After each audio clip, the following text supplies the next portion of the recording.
Hey guys, check this out. One man team, what the fuck is that about? It's a glitch, there is no BBK. You don't know who or where this person is. People don't just vanish into thin air. It's a fucking goalie out, for fuck's sake. Guess it's safe to say that BBK won this game. Fuck BBK! Fuck BBK! And fuck this fucking goalie out! Yo, this thing's getting pretty fucking interesting.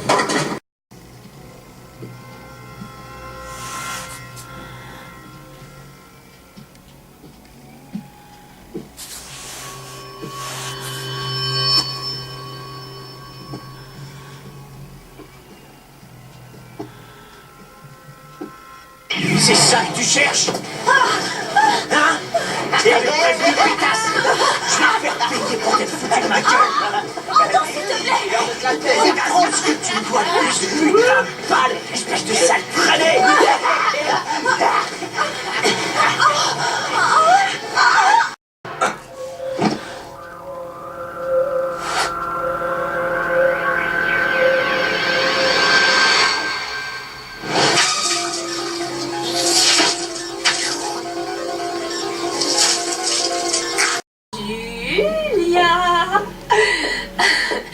Julia!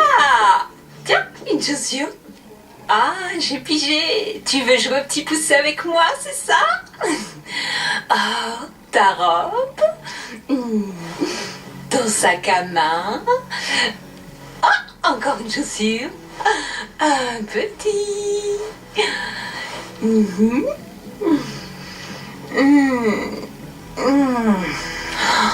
Je comprends pas, Julia, je comprends pas pourquoi c'est si compliqué avec toi. J'étais venue voir si ça allait pour toi. Hein? Oh, wow. Ah, tu m'as foutu une bonne frousse.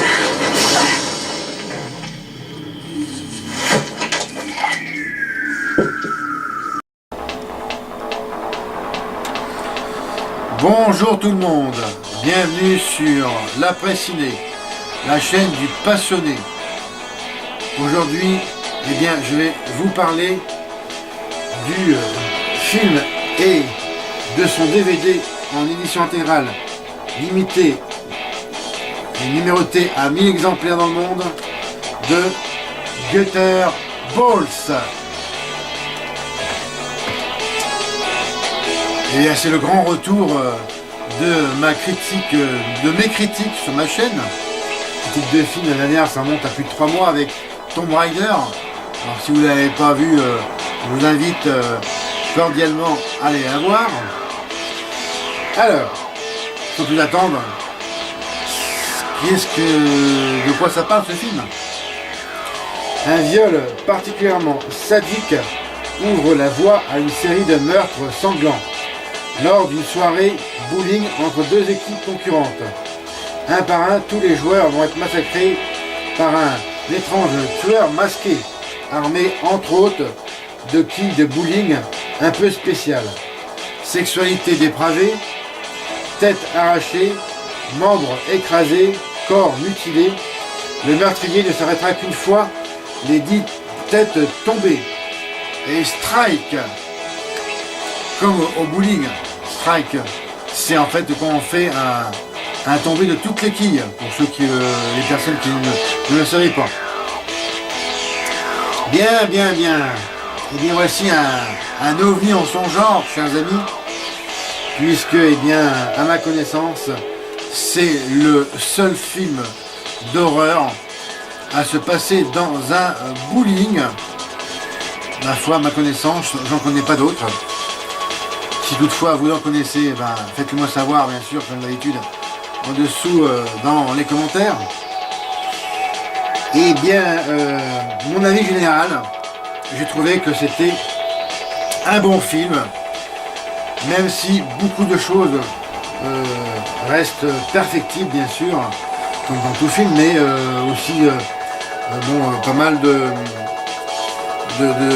choses qui aussi ne peuvent pas paraître forcément terribles de par la construction du scénario. Ce là-dessus, bon, c'est pas, je veux dire, c'est pas un scénario extraordinaire, mais pour autant, il reste quand même efficace dans son ensemble. J'ai aimé ce film parce que, eh bien, en plus, bon, ben, le fait de se passer dans un endroit huis clos, hein, c'est un huis clos horrifique, genre slasher, mais un slasher particulier puisque quand même il y a des choses qui sont bien inventives que j'ai trouvées. Alors, je ne vais pas trop en dire. Hein. Alors, je vais vous je vais parler comme d'habitude, des plus et des moins. Alors, et c'est très important, c'est le casting entre autres de ce film, puisque il y a une performance d'actrice qui est à noter. C'est et malheureusement j'ai oublié son nom, et ça va revenir. C'est c'est Candice LeWald, qui fait l'une des protagonistes principales du film, et qui ici livre une performance d'actrice qui est vraiment éprouvante pour elle, qui a été éprouvante pour elle, puisque eh bien elle subit un viol collectif qu'on appelle une tournante. Et bon, c'est vrai que il faut vraiment le souligner. Une précédente scène que j'ai vue dans un film d'horreur, il s'agit décidément, j'ai des courants d'air partout dans cette baraque. Bon. Il s'agit du film dont j'avais été aussi pas mal interloqué, si ce n'est pour le moins, oui c'est sûr. C'est j'irai cracher sur vos tombes, I Spit on the Grave. Je me répète, mais enfin, excusez-moi pour les faux raccords de ma vidéo, j'ai merdé cette fois-ci. C'est comme ça. Voilà. Je suis vraiment, j'ai été épaté par sa performance. Pauvre chérie, j'ai vraiment eu mal pour elle, quoi. Et le reste du casting, hein, à savoir Alistair Campbell, Serafina Bardot et Stéphanie Schachter, sans oublier la fille qui a un nom serbe, là, un nom... Miola Terzic. Enfin, je viens... Je trouve elle est pas serbe, elle est croate, enfin, dans ce coin-là, quoi. Qui, j'ai trouvé, bon, alors, elle est aussi assez jolie comme fille, mais bon, elle n'a pas un rôle important, c'est un rôle secondaire, mais quand même, j'en tire pas mal pour sa prestation. Alors, dans ce film, il faut reconnaître que bon, c'est sûr que au premier abord, ça peut paraître d'être un AV, mais loin de là, cette première impression, puisque voilà, c'est quand même été une surprise en général. Alors je ne veux pas trop développer les faits, les pour et les comment, parce que bon, encore une fois, je vais laisser tout le plaisir de la découverte, puisque c'est voilà, pour moi c'est une pépite en son genre. Alors je vais vous parler maintenant de la fiche technique du film que je n'ai pas mentionné. Il s'agit de un film de Ryan Nicholson, donc un film canadien sorti en 2008. Alors je n'ai pas la date exacte de la sortie. Je ne pense pas que ça ait été une sortie cinéma, d'une durée de 1h31 minutes. Donc Ryan Nicholson, c'est le réalisateur, qui a entre autres fait d'autres films que je n'ai pas mentionné précédemment, mais voilà, c'est un réalisateur indépendant qui a débuté en 2004 avec le bien nommé Torchwood, qui vient également s'ajouter Necrophagia en 2006, Live Feed 2006 également, Famine 2012 et Collar en 2014. Toutefois, bon, c'est avec Gutterball sorti en 2008 que Ryan Nicholson va écrire ses lettres de noblesse dans le cinéma gore, à tel point qu'une suite dont Gutterballs 2, Balls Deep, est sortie en France l'année dernière, hein, en 2017. Bon, alors, forcément, ça m'intéresse beaucoup tout ça, et j'aimerais bien voir ces films-là parce que bon, c'est vraiment hein, du cinéma trash extrême et je le reprécise, hein, même si aujourd'hui l'accès aux vidéos pour adultes, tout le monde peut en a accès. Donc les gamins aujourd'hui voir même très jeunes, voir des scènes de porno et quand même il faut le signaler que d'ailleurs ma vidéo sera restreinte à une limite d'âge, hein, je vais la mettre interdit au moins de 16 ans. Je ne devrais pas avoir de problème avec YouTube au niveau de la censure. Voici ce qu'il dit pour la précision. Et alors, ce film vraiment, c'était voilà, Gutterballs, le film vraiment qui se passe dans un huis clos, un huis clos en décor naturel. Pour le fait de tournage, c'est un bowling qui existe vraiment, qui s'appelle le Excalibur. Voilà, donc en Colombie-Britannique, du côté de Vancouver, au Canada. Je vais vous laisser tout le plaisir de découvrir ce petit chef-d'œuvre quand même. Vraiment, c'est la bonne surprise du moment. J'ai bien aimé ce film, même si les personnages ne sont pas trop fouillés. Après bon, on est dans un slasher, on s'en contrefout un peu, mais enfin, moi j'aime bien savoir, ben voilà, son histoire à elle, son histoire à lui, bon. Mais c'est quand même correctement présenté hein, au niveau des personnages. Voilà, j'ai retrouvé le nom de l'actrice qui est vraiment a gagné beaucoup de crédit pour elle, pour sa carrière. Je ne sais pas si elle a arrêté sa carrière ou pas, parce que je n'ai plus du tout trouvé d'informations la concernant. Il s'agit de Candice Lewald, magnifique brune. Voilà, ici. Voilà, c'est la photo, une des photos collector du coffret. Voilà, en format carte postale, je sais pas si on la voit bien, excusez-moi pour le contre-jour. Voilà. Après, je vous montrerai derrière le verso du coffret collector, on la voit mieux. Voilà, magnifique brune, et en plus c'est tout à fait mon genre de fille. J'adore. Et voilà, pour moi c'est vraiment un des rôles majeurs du film. Et je parlais donc de cette performance d'actrice, puisqu'il s'agit cette pauvre Candice qui est violée au début du film, hein, cette pauvre Lisa.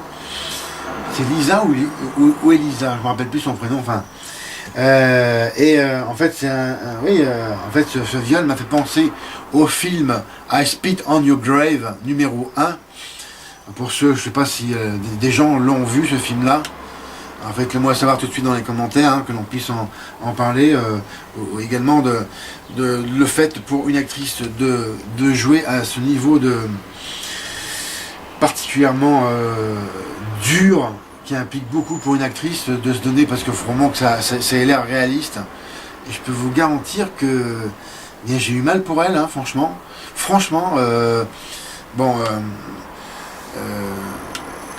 Depuis le temps que je vois des films d'horreur, hein, ça fait plus de 30 ans, cette scène-là du viol collectif, donc c'est une tournante, hein, ça m'a, je peux dire, ouais, ça m'a un peu choqué quand même, hein, puisque dans la version extrême, c'est vraiment dur à voir. Alors vraiment, c'est un film que, je vous dis tout de suite, qui s'adresse pas en dessous des gens de moins de 16 ans. Hein. pourrais même dire pour la version extrême, c'est une classification X, hein, parce que c'est du porno, quoi. Alors le point fort du film, c'est quand même que tout le long, je me suis posé la question qui ça peut être le ou les tueurs. Je ne veux pas en dire plus parce que vraiment je ne veux pas faire de révélation, hein, ce qu'on appelle les spoilers. Voilà, jusqu'à la scène finale. Ah, bah oui, surprise. Je m'y attendais pas. Vraiment, j'ai cherché tout le long qui ça pouvait être derrière ce tueur. Alors l'apparence du tueur, elle est pour au moins originale, puisque il est habillé en tenue de bowling avec un sac de bowling, un sac de transport pour mettre les boules de bowling sur la tête. Alors forcément, c'est vraiment original comme apparence de tueur. Ça fait prêter à sourire, mais pas tant que ça, puisque au premier abord, ça fait rigolo, mais le film ne l'est pas, quoi. C'est vraiment pas drôle une seconde. Et c'est de l'humour bien noir. J'étais sensible également pour cette atmosphère de film vraiment de genre, hein, vraiment trash et poussé à l'extrême, avec une magnifique photographie. Et ça, je pose mes mots là-dessus, puisque c'est primordial dans un film d'avoir une belle photographie du film, hein, savoir un bon cadrage aussi, malgré comme je le disais avant, de nombreux, pas mal de faux raccords, mais le tout quand même passe bien, c'est fluide, et il n'y a pas de temps mort dans ce film. Alors on voit pas le temps passer, et ce qui est bon signe. La musique du film correspond bien aux scènes en général, et aussi ce qu'on appelle les effets musicaux de transition, hein, qui à des moments clés du film, et ça j'ai bien aimé. Donc une bonne bande originale du film, on appelle une BO, marquée aussi par la prestation de groupes de rock canadiens qui en font une bonne bande de son. Également, vous avez pu écouter en fond sonore la musique, le thème principal du film, hein, fait au clavier, et qui est bonne. Concernant alors aussi le gros point fort du film, ce sont les effets gore, les trucages visuels. Alors ici, aucun effet numérique rajouté à l'ordinateur par-dessus, vraiment, c'est du travail artisanal, et là c'est vraiment le point fort du film que j'ai bien apprécié. Le sang qui gicle, ça fait pas faux sang, ça fait une couleur qui ressemble vraiment au sang qui sort comme ça des artères, hein. Il y a quand même pas mal de membres écrasés, corps mutilés, donc c'est ça, hein. Ça fait pas trop cheap, pas trop bon marché comme effet, malgré le peu de moyens à l'origine du film. Alors je n'ai pas trouvé le budget initial du film. Si quelqu'un l'a trouvé sur internet, faites-le moi savoir, parce que là c'est un budget inconnu. Alors bon bien sûr c'est un budget limité, mais franchement pour le peu qu'ils ont eu, c'est quand même du bon travail. Et alors, je parlais tout à l'heure aussi des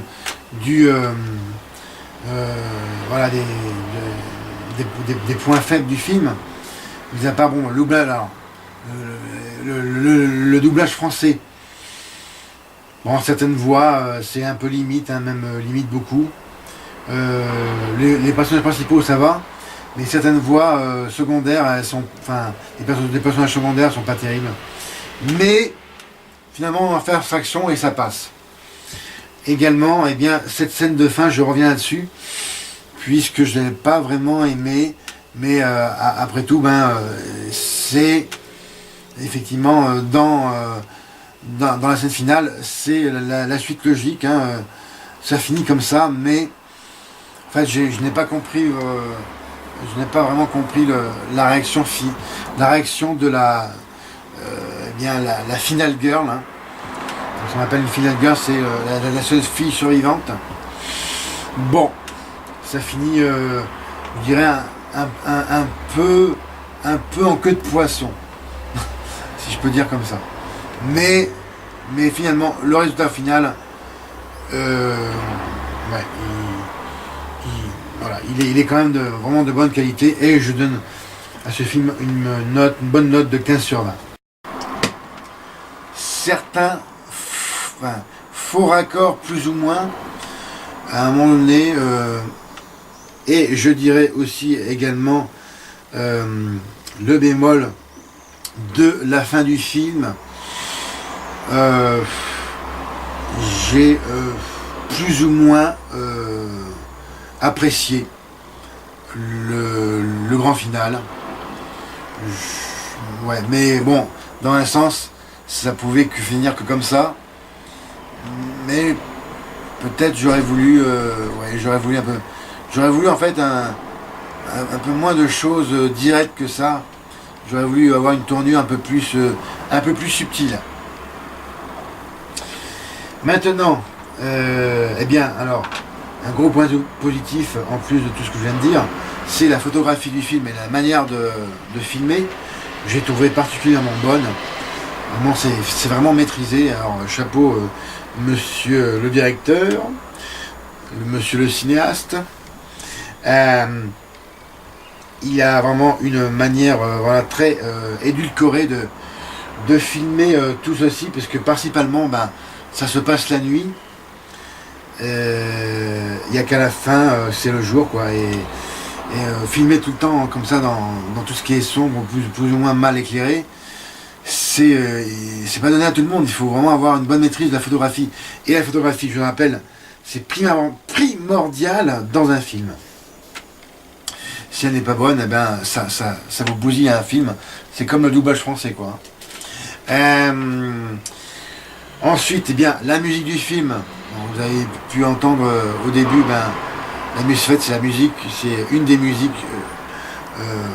principales du film. Donc ça, c'est le thème principal, le thème d'ouverture. Et après, c'est plus de la bande rock, ouais, c'est la bande son rock, et interprétée par des groupes canadiens qui vraiment correspondent bien à l'atmosphère du film. Donc il y a une bonne BO, comme on dit, hein, pour le notifier. Et j'ai bien apprécié en général certains passages aussi qui sont pas de la musique, mais certains bruitages, certains effets de musique qui sont également bons. Maintenant, qu'est-ce que je peux vous dire d'autre là-dessus? Voilà, c'est ça. Alors ensuite, je vais vous parler de la fiche technique du film. Alors le titre original en anglais c'est Gutterballs, et il ne change pas en français, c'est juste remarqué entre parenthèses Strike. Bon. Alors je n'ai pas réussi à trouver la date de sortie exacte, puisque ce n'est pas sorti au cinéma, ça a été directement en DVD. Et tout ce que j'ai pu trouver, eh bien, c'est l'année de production de ce film, c'est 2008, d'une durée de 1h31 minutes. Un film canadien de genre épouvant, horreur gore slasher, de Ryan Nicholson, le réalisateur, avec dans les rôles principaux, numéro 1, Candice LeWald. Vraiment, j'ai adoré sa performance, je le reprécise, j'insiste là-dessus. Alistair Gamble, Serafina Bardot et Stéphanie Schachter. Voici pour le descriptif. Alors, quelques faits de tournage, mais bon, je l'ai su dans le making-of. Donc, c'était tourné entièrement dans un vrai bowling. Il n'y a pas eu de décor, hein, c'est vraiment environnement naturel. Alors c'est encore plus méritoire parce que souvent dans les films on a recours à des décors. Peut-être qu'ils ont arrangé certaines pièces, plus ou moins. Mais vraiment, c'est dans un bowling, hein, dans la ville de Surrey, à côté de Vancouver, au Canada, dans la province de la Colombie-Britannique. Voici pour la position géographique. Je rajoute au casting aussi Miola Terzic, qui est une jolie brune, mais qui est moins jolie que Candice. Voici pour la précision. Et alors ce réalisateur, Ryan Nicholson, il a fait aussi un autre film, il faut absolument que je le vois aussi, parce que j'en ai l'eau à la bouche, parce que comme j'ai apprécié ce film-là, j'ai envie de voir ce qu'il a fait d'autre. Ça s'appelle Anger, A-H-A-N-G-E-R, Anger, et qui se veut aussi être particulièrement gore et trash, notamment pour des scènes de sexe particulièrement explicites, mais aussi un film encore visiblement plus noir, plus morbide que Gutterballs. Alors bon, ça me donne l'eau à la bouche. Je vais essayer de le trouver sur internet ou j'ai pas trouvé sur YouTube. Un autre fait du film, et il a reçu un prix au festival de long et court métrage qui s'est déroulé en France du 26 septembre 2008 au 28 de la même année, 28 septembre, hein, pendant 2 jours. Ça s'appelle le Festival international du film d'horreur de Sainte-Maxime. C'était la 2e édition, hein, en cette année 2008. Et il a remporté un prix, c'est toujours ça.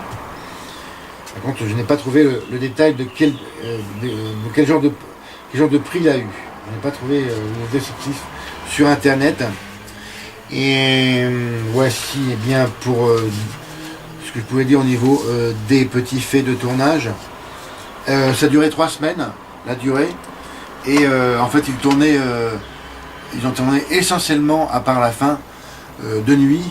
Donc les horaires de travail étaient vraiment durs, puisqu'ils commençaient vers minuit, je crois, tant que je me rappelle, jusqu'à environ 9h du matin.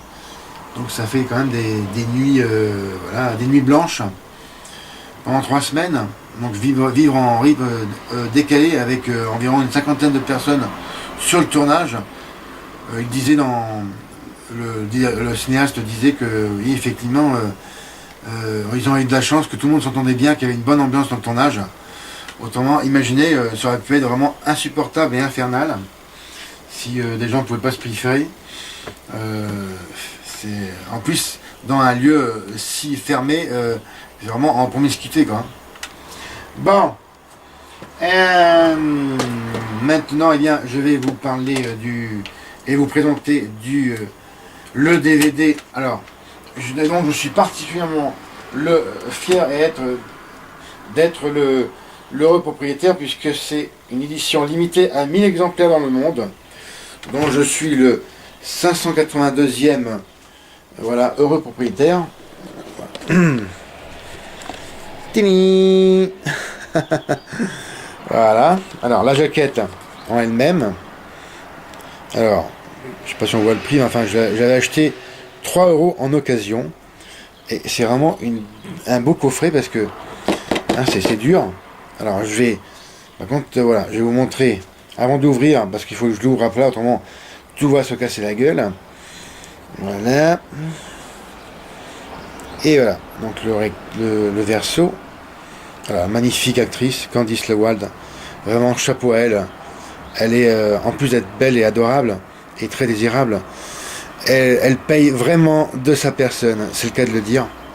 Et en plus, on voit ses parties intimes de près, ce qui est extrêmement rare dans un film d'horreur.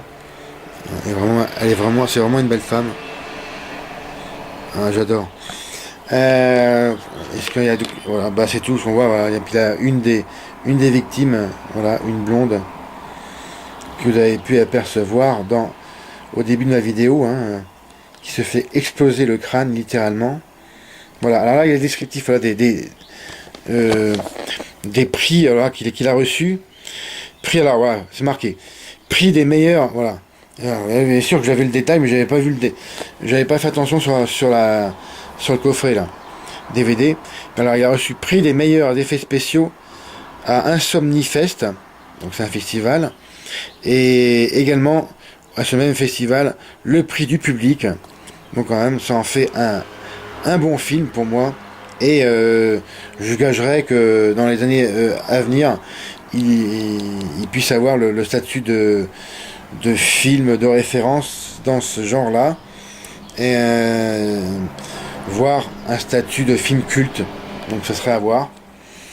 Bon, la durée du film, j'ai déjà dit, 96 minutes, hein, en version extrême, mais en version censurée, seulement 91 minutes. Donc 5 minutes de plus, 5 minutes de bonheur.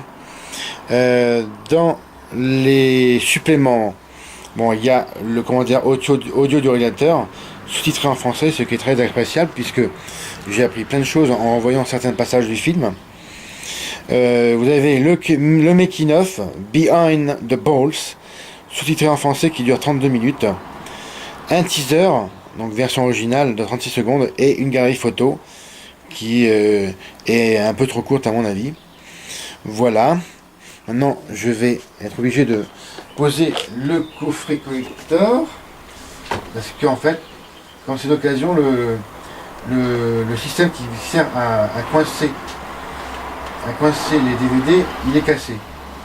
Alors, voilà, donc, vous avez les deux DVD ici. Voilà. Donc la version extrême.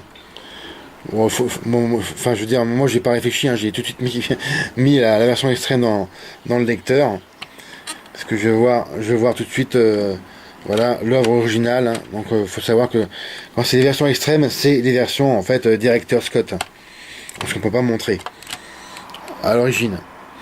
Donc voilà, c'est vraiment une belle édition. Bon, le design, la sérigraphie, en fait, la sérigraphie du DVD, je sais pas si on voit bien, mais ça représente en fait une boule de bowling, puisqu'ici en fait on a les deux doigts où que l'on met dedans pour pouvoir pointer et tirer la boule de bowling pour faire éventuellement un strike. Et même chose pour la version DVD donc censurée, c'est la même sérigraphie, voilà, avec les deux trous pour les doigts.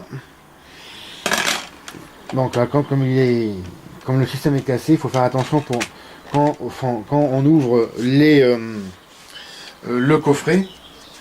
Et dedans, on a 5 photos, dont une, c'est celle de Candice Lewald, que j'ai mise sur mon mur avec du scotch.